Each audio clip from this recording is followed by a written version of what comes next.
បាទជម្រាបសួរបងប្អូនទាំងអស់គ្នាបាទថ្ងៃនេះខ្ញុំសូមបង្ហាញបងប្អូនអំពីផ្លែមនបាទនៅក្នុងវីដេអូមុនខ្ញុំបានជម្រាបជូនអំពីវិធីសាស្ត្រនៅក្នុងការធ្វើឲ្យមនមានផ្លែដោយការកាត់ស្លឹកបាទបន្ទាប់ពីកាត់ស្លឹកមកបាទនេះ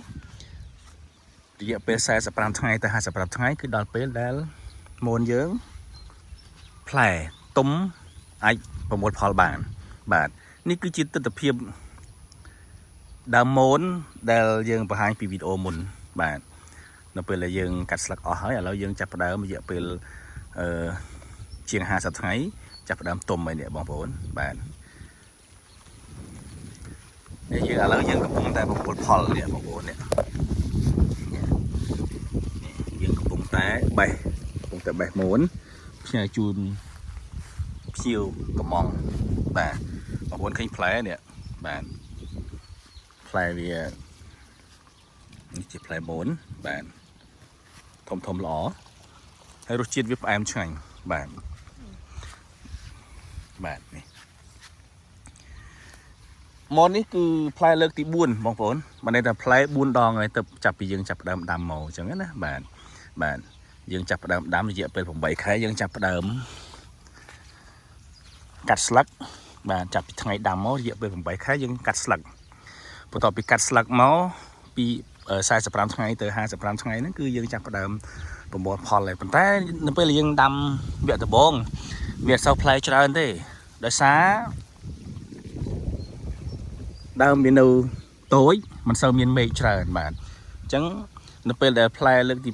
2ច្រើនជាងផ្លែលើកទី1ផ្លែលើកទី3ច្រើនជាងផ្លែលើកទី2ផ្លែលើកទី4អានេះផ្លែលើកទី4ច្រើនជាងផ្លែលើកទី3អញ្ចឹងពីមួយវគ្គទៅមួយវគ្គផ្លែវាកាន់តែច្រើនដោយសារតែដើមវាកាន់តែធំនេះបាទអានេះជិត2ឆ្នាំបាទជិត2ឆ្នាំបាទអញ្ចឹង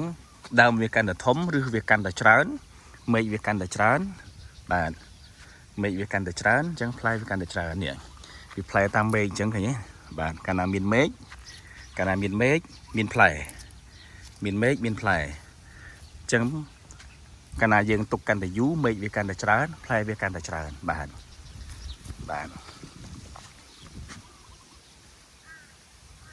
អញ្ចឹង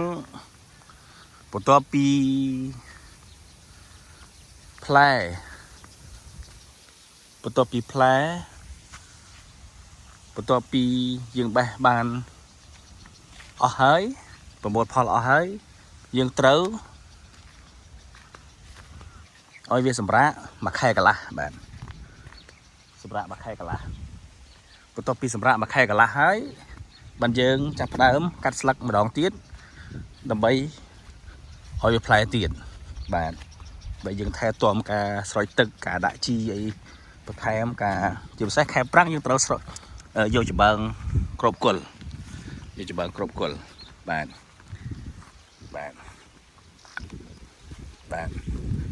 នេះ100ដើមហើយកាលនេះខ្ញុំទៅកាត់ស្លឹកបេះស្លឹកបាន